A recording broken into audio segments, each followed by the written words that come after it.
ndadzoka zvakare nedzimwe nhau dzasira chitendera mazuva anhasi. Handi kureva nhema, handizivi kuti kuTikTok what is actually waiting where. Ndokuti why tikuona vanhu vazhinji vachiti tira vakatanga kudai so vanhu vaya vati rega unzwe hatisati ndapedza rega unzwe kuitewo chikomana chinenge chitaura kuti ndo baba mukadodhana ukati aiwe ndechimbotiudzawo nekuti chinjanga chiitika wazoenda nekumagavho kana nekuchomwe ndo vanhu zvavanenge vachita pepe vachisekererana vachiita madhanzi. Umwe akati ndikukwevera ndichikuzunza ndichikudzosera sure ndichikuhwabva satiziviwo ndinenda pwere. Asi chandaona ndechekuti kune vanhu vakasiyana vari kuita TikTok, and TikTok is actually causing havoc mumacities umu.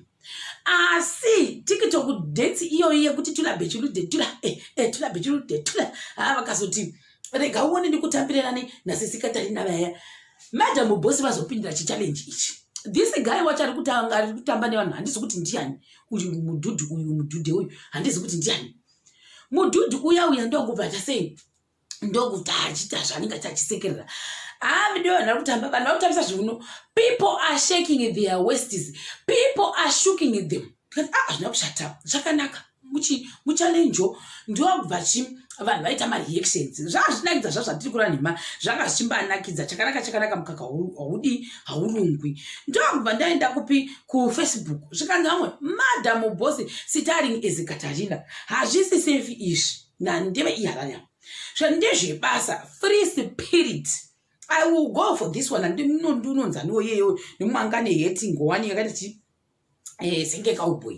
Vamwe ndokuti zvakare ibo zvokuti thanks Romeo Kudzai for this one, but I'm gonna go with Madam Boss. Just focus on the guy. He's just a crazy someone.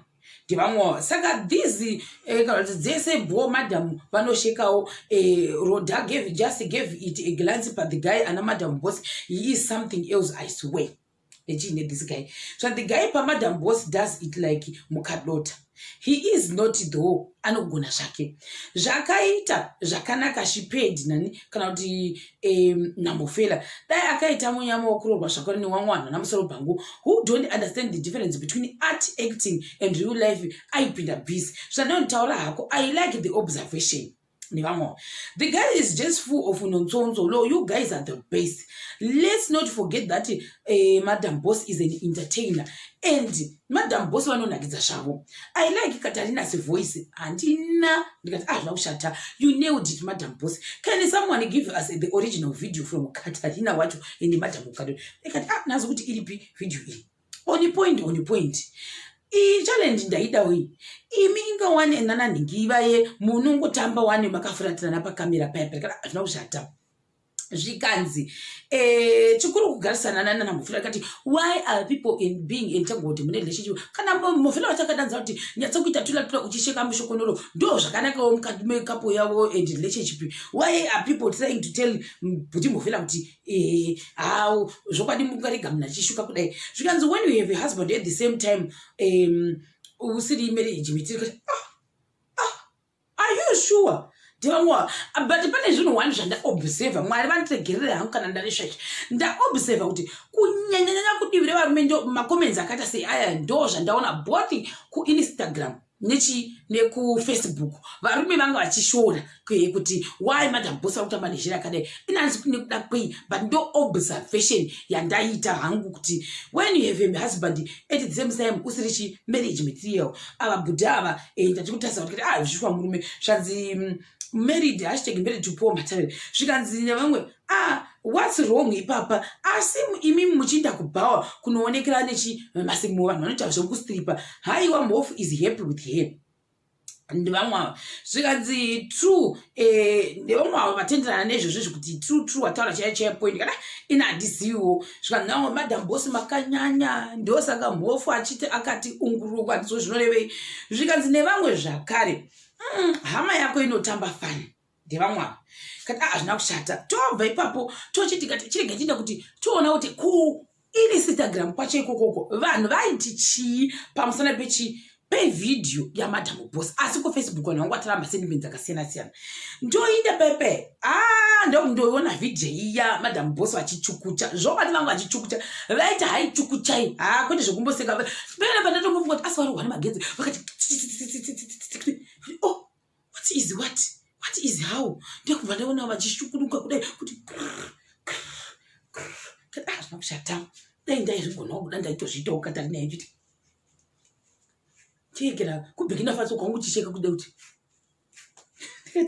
kushata zvakadi zvakangonaka zvokubva zvanzi nani namadhamu bosi pagreen paper Katarina and Mukadota tafadzwa meluswa you should consider acting my brother uya uone ichi ndoziva uchachida ichi rega ndione thanks hehe rega ndikuti ndogorutambiro yes so funny naiwe this is a good one aikaka I didn't know you can do work nevamwe wavo this is the best TikTok ever madam boss I have ever seen sipulendid keep the standard going ndobva manje mona manje zvaramuta kuti vanhu vakaita chirume ndo vanganyanya kutuka madam boss I don't know why ndobva baba vati zibenzire mudzimai easy mafans amadhamu bosi vaundura munhu kuInstagram amuna chamaona munhu waundurwa kuti asechikukucha newa nemvura ashikanzi kurwadziwa why are you following him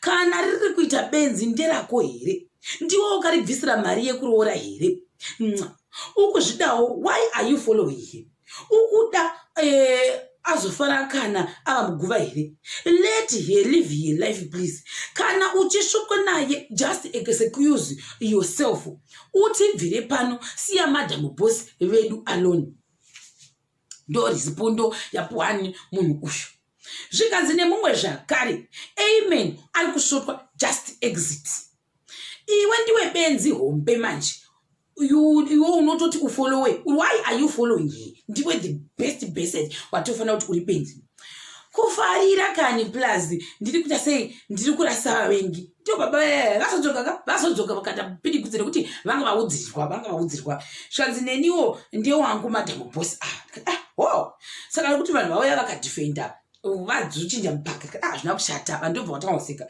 zvikanzi ntimi mazirume anoshusha imi abeg siya munhu azvifarire haiwawo auhwine pano ungatitukire landlord mumayadhi yake it will not work inda kumamwe mapeji paipepa vanenge vachitenderedzwa mumasitiriti vachitenderedzwa ikoko ndo unoenda kuti freedom of speech noti kuti pano papeji pavo ndo paunenge vachita zibenzire mudzimai nope wrong turn nevanhu mafanzi amadhamu bosi zvikanzi nevamwe uchanzwa vamwe vachiti mukadzi wemunhu please abeg siye munhu afari kufa kwakauya loha zvimwe ndezvimwe mofela vanodya nenyama yakaibva ndizoti vanoti nyanga kudaudzana kuti mukicheni mangu ari mukuda vangu achibikirwa saka chikafu chachadi chatoibva ndofunga ndochangu achitaura ndobva vamwe vati kutamba kwedzungu handitarisi marabhishi aya ava ndo vamwe ava